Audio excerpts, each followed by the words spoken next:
Pornography industry একটা multi trillion dollar industry. এটা আজকে থেকে আমি প্রায় 10-15 বছর আগে শুনেছি ওস্তাদ নৌমান আলী খানের একটা ভিডিওতে। পরে আমি এগুলো নিয়ে অনেক গবেষণা করেছি যে আসলে কথাগুলো সত্যি। যারা দীর্ঘদিন এরকম পর্ন দেখেছে, দেখার পরে মাস্টারবেশন করে, তাদের দেখা যায় স্বাভাবিক যে ইরেকশন ছেলেদের হয় সেটা হয় না, এবং প্রিম্যাচুর ইজাকুলেশন, তাদের দ্রুত বীর্যপাত হয়ে যায়।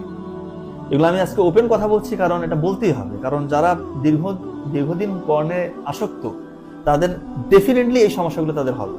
এবং তারা দেখবেন ইরিটেবিলিটি, মানে অসহিষ্ণু, অধৈর্য, মানে ছোটাছুটি করছে, তাদের পড়ালেখায় মনোযোগ নাই। এবং মনোযোগ কোথায় থেকে থাকবে? কনসেন্ট্রেশন দেওয়ার যে ব্যাপারটা, ব্রেইনে যে জায়গাটা কনসেন্ট্রেশন ধরে রাখে ওইটা তো আপনি খেয়ে ফেলছেন। এবং মনে রাখার যে ব্যাপার, এটা তো নাই, এটা তো নাই হয়ে যাবে। মানে আপনি, কারণ আমি মনে করতে পারবেন না, আপনার কিছুদিন পরে মনে হবে যে গতকালকে কি এখানে গিয়েছিলাম, মানে ডাউট। আর পড়ালেখার কথা তো বাদ দিলাম, এগুলো তো মনে রাখা সম্ভবই না। আপনার কিছু ফ্রেন্ডের নামে আপনি মনে করতে পারবেন, এটাই স্বাভাবিক। মানে আপনাকে একটা জাস্ট প্রাণী করে দিবে, মানে পশু প্রাণীর মতো আপনার দেখবেন যে আপনার লাইফ হয়ে গেছে এটা পশু প্রাণীর মতো। আপনি জাস্ট বেঁচে আছেন, খাওয়া দাওয়া করতেছেন, ও রাতের বেলা পর্ন দেখতেছেন, এরপরে ঘুমাচ্ছেন। কিসের কি কোনো কাজের প্রতি আপনার মানে আগ্রহ আসবে না, ক্লান্তি বোধ, মাথা ঘুরবে, মাথা ভার হয়ে যাবে। বাবা মার সাথে দেখবেন যে খারাপ বিহেভ করবে, মেজাজ খিটখিটে, কোনো পরিশ্রম করবেন না, লেখাপড়া করবেন না, যারা চাকরি করে চাকরিতে মনোযোগ নেই, মানে কোনো কিছুতেই আপনি আগ্রহ পাবেন না। আগ্রহ শুধু এই খারাপ জিনিসই তখন পাবেন, রাতের বেলা মোবাইল দেখার সময়। তখন একটু আপনার সুখানুভূতি হবে, একটা জোশ ফিরে আসবে ব্রেইন থেকে, তখন ওই ডোপামিনটা রিলিজ হয়। আবার যখন ওই খারাপ কাজগুলো করলেন, আবার আপনার গিল্টি ফিল হবে। আপনি কি এই চক্রের মধ্যে থাকতে চান? আপনি কি মানুষ হইতে চান না, নাকি এই প্রাণী হয়ে আপনি মৃত্যুবরণ করবেন? ইহকাল তো হারাবেন, পরকালের ব্যাপার আল্লাহই ভালো জানে। এইভাবে যদি আপনি মৃত্যুবরণ আল্লাহ না করে হয়, আমি জানি না আপনার পরকালটা কেমন হবে, মানে এটা আমি তো বলতে পারি না। তবে মনে হয় না খুব একটা ভালো হওয়ার চান্স আছে যদি আপনি এই চক্রের মধ্যে থেকেই আপনি মৃত্যুবরণ করেন। তো এই ভিডিওটা আমি এখন করছি কারণ হচ্ছে কিভাবে আপনি মুক্তি পেতে পারেন এর উদ্দেশ্যে। কারণ সামনে মাহে রমজান মাস, একটা সুবর্ণ সুযোগ, যদি আপনি বেঁচে থাকেন, আমরা বেঁচে থাকি, আল্লাহ তাআলা আমাদেরকে দিচ্ছে। তো এই রমজান মাসে সংযমের মাস, শুধু রমজান না, সকল সময় আমাদের প্রতিটা মুহূর্তে সংযমের পরিচয় দেওয়া উচিত। কিন্তু প্র্যাকটিক্যালি রমজান মাসে দেখেছি যেহেতু শয়তানকে মানে আবদ্ধ করে রাখা হয়, অনেক দেখা যায় যে খারাপ মানে কাজের প্রবণতাগুলো অটোমেটিক কমে যায়। এটা মানে প্র্যাকটিক্যালি আপনি বুঝতে পারেন, রমজান মাস আসলেই দেখবেন যে অনেক খারাপ কাজের মানে প্রবণতা অটোমেটিক কমে যাবে। তো এই সুযোগটা কাজে লাগাতে হবে। রমজান মাসে দয়া করে মোবাইলের ডিভাইস, কোন রকমের বাজে ডিভাইসের মধ্যে আপনি আবদ্ধ হবেন না। আপনি রমজান মাসের মানে রমজান রাখবেন। এবং অনেকে দেখি রমজান মাসে রমজানটা কাটায় এইভাবে যে সে দিনের বেলা মোবাইলে নাটক, সিনেমা, মুভি দেখে তার দিন পার করছে। এটা করা যাবে না। তাহলে তো আপনি রমজানের যে বরকতটা এটা তো পাইলেন না। আপনার চোখের দৃষ্টি তো আপনি হেফাজত করতে পারলেন না। রমজান কি শুধু ওই যে উপবাস, এটা তো না। আপনার জিহ্বার হেফাজত করতে হবে, চোখের হেফাজত করতে হবে, আপনার মানে কানের হেফাজত, সবকিছুর আপনার হেফাজত করতে হবে। এবং তখনই তো আপনার আলটিমেট রোজার যে মানে হচ্ছে যে সিয়ামের মানে কি বলে এটাকে, মানে রোজার যে সোয়াবটা, এটা তো তখন আপনি পাবেন। আর একটা বিষয় বলি যে ইফতারের পরে আপনার একটু হচ্ছে চেষ্টা করবেন ধর্মীয় বইগুলো পড়ার। এরপরে ইশার সালাতের পর তারাবি পড়ে এসে কিছু হালকা খেয়ে ঘুমিয়ে যাবেন। এবং সেহরির পরে আপনি কোরআন, হাদিস এগুলো নিয়ে পড়তে পারেন। আপনার যে ডেইলি পড়ালেখাগুলো আছে, স্টুডেন্ট হয়ে থাকলে এগুলো পড়বেন। মানে একটা ভালো চক্রের মধ্যে আপনি থাকার চেষ্টা করবেন। এবং চেষ্টা করবেন যে, এবং মন স্থির করেন, আজকে মন স্থির করেন যে ইনশাআল্লাহ আজকের পর থেকে তো নাই। এবং রমজান মাস শুরু হওয়ার পরে আপনি মোবাইলে একটা বাজে ছবিও দেখবেন না।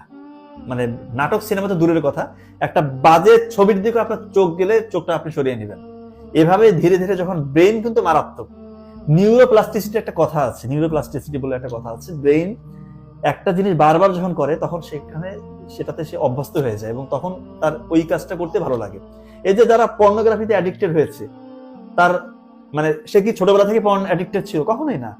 কোনো একভাবে তাকে কোনো শয়তানের অসহায় পরে, ফ্রেন্ডের চক্রে পড়ে সে এইটাতে আবদ্ধ হওয়ার পরে তো সেখান থেকে বের হতে পারতেছে না। তো রমজান মাসে যখন আপনি ভালো কাজগুলো করবেন, তখন রমজানের শেষেও দেখবেন ইনশাআল্লাহ ভালো কাজগুলো করতে আপনার ভালো লাগবে। ডেফিনেটলি বলছি ভাই, প্রথমেই কয়েকদিন কষ্ট হবে, যখন ভালো কাজের মজাটা আপনি পেয়ে যাবেন, এটা যে কতটা মজার, আহা, আল্লাহর সাথে যদি সম্পর্ক আপনার বিল্ড আপ ওইভাবে হয়ে যায়, এটা যে কত মজার, এরকম মজার কোনো কিছু হতে পারে না। বিশ্বাস করে দেখেন, সুন্দর জীবনের থেকে সুন্দর অন্য কিছু হতে পারে না। একটা স্বাভাবিক জীবন, বাবা মার সাথে সময় কাটানো, পরিবারকে সময় দেওয়া, ভালো বন্ধুদের সাথে ধর্মীয় বিষয় নিয়ে বা ভালো ভালো বিষয় নিয়ে গসিপ করা, এটা যে কতটা বরকতের, এটা আপনারা মানে যারা এটা মানে হচ্ছে যে উপভোগ করছেন না, তারা একটা বিশাল বড় নিয়ামত থেকে বঞ্চিত হচ্ছেন। সত্যি বলছি, যে লাইফটা আপনি লিড করছেন, বেশিরভাগ মানুষ এই যে মোবাইলের নাটক সিনেমা, কিসের নাটক সিনেমা, এরা ভণ্ড, এরা সত্যি বলছে এরা ভণ্ড, এদের মতো ভণ্ড কেউ নাই। এরা আপনার ইহকাল পরকাল দুটাই খয়ে দিতে চায়, ধ্বংস করতে চায়। এরা কি আপনার বন্ধু হইতে পারে? আর এরা হচ্ছে আপনার আইডল। কিভাবে হয়, কিভাবে আমার মাথায় আসে না। কত ভালো ভালো বই আছে, আমার কাছে তো সামান্য কিছু বই, অনেক বড় বড় মানে স্কলারদেরকে দেখেছি, মানে বইয়ের সমাহার, তারা বই পড়ে, ভালো ভালো বই পড়বেন, তারা আপনাকে কিছু দিবে এবং প্রত্যেকটা বই থেকে কিছু না কিছু নেওয়ার চেষ্টা করবেন। আপনার যখনই কোনো ভালো কিছু উপদেশ পান, বই থেকে হোক, কোনো ভালো মানুষের কাছ থেকে হোক, শুনে হোক, সেটা আপনি নিজের জীবনে আয়ত্ত করে ওইভাবে জীবন মানে চালানোর চেষ্টা করবেন। তো আমি অনেক কথা বলে ফেলেছি। আমার মূল উদ্দেশ্য ছিল যে পর্নোগ্রাফি আপনাকে কিছুই দিবে না, শুধু আপনাকে ধ্বংস করবে, এখান থেকে বেরিয়ে আসতেই হবে। এবং আমার মনে হয় যে কথাগুলো বলেছি একটা কথাও মিথ্যা বলে নাই, প্রত্যেকটা কথাই একদম প্র্যাকটিক্যাল। আপনার যারা অ্যাডিক্টেড একটু ভাবে উপলব্ধি করেন, আপনার জীবনটা আপনি ধ্বংস করবেন না। আপনাকে আল্লাহ তাআলা দুনিয়াতে পাঠিয়েছে কোনো ভালো কিছু করার জন্য। খারাপ কাজ করে মৃত্যুবরণ করিয়েন না, ঈমান নিয়ে মৃত্যুবরণ করেন, ইনশাআল্লাহ ইহকালও শান্তি পাবেন, আর পরকাল তো আলটিমেট। যদি জান্নাতে চলে যান, আর তো কিছু চাওয়া পাওয়ার নাই, জান্নাতে গেলে শুধু অপরন্ত আনন্দ, সুখ, মানে এটা তো কোনো শেষও নাই। তো আল্লাহ তাআলা আমাদেরকে বুঝার তৌফিক দান করুক। লম্বা ভিডিও হলো, আপনারা দেখার চেষ্টা করবেন এবং বেশি বেশি শেয়ার করেন। আমি নর্মালি কোনো ভিডিওতে বলি না যে ভাই শেয়ার করেন, কিন্তু এটা একটা সওয়াবের কাজ। ভিডিওটা শেয়ার করেন যেন অনেকেই উপকৃত হতে পারে, কারণ যুবক সমাজ ধ্বংস হয়ে গিয়েছে ভাই, বিশ্বাস করেন। হয়তো আপনি মনে করতেছেন যে আপনার পরিবার, যে আপনার সন্তান, তারা তো খুব সুন্দর, দেখতে শুনতে খুবই ভালো, সে কি এই কাজটা করবে? তাদের এই কাজটা করার চান্সেস বেশি, কারণ যারা গাঁজা, ইয়াবা, বিভিন্ন ড্রাগে অ্যাডিক্টেড, তারা তো ওগুলোতে অ্যাডিক্টেড, তারাও এটাতে অ্যাডিক্টেড। কিন্তু শয়তান টার্গেট করে যে যারা ভালো, দেখা যায় নামাজ কোরআন পড়ছে বা দেখতে শুনতে ভালো, সঠিক নিয়মেই চলছে, তাদেরকে এইটা ধরিয়ে দেওয়া খুবই ইজি। কারণ রাতের বেলা সে একা ঘুমায় এবং শয়তান স্টিমুলাস দেয়, সে কিন্তু এই মানে হচ্ছে পর্ন অ্যাডিক্টেড হতেই পারে। আপনি এইভাবে শিওর হয়ে বললেন না যে আপনার ছেলে মেয়ে ভালো আছে। তাই আমি বলবো চেষ্টা করবেন মোবাইলের ডিভাইসগুলো নিয়ন্ত্রণে রাখার, এবং যারা বুঝে তাদেরকে বলবো যে দয়া করে এখান থেকে বেরিয়ে আসো, তার জীবনটা ধ্বংস হয়ে যাবে। আশা করছি বুঝতে পারছেন। ধন্যবাদ সবাইকে। আসসালামু আলাইকুম।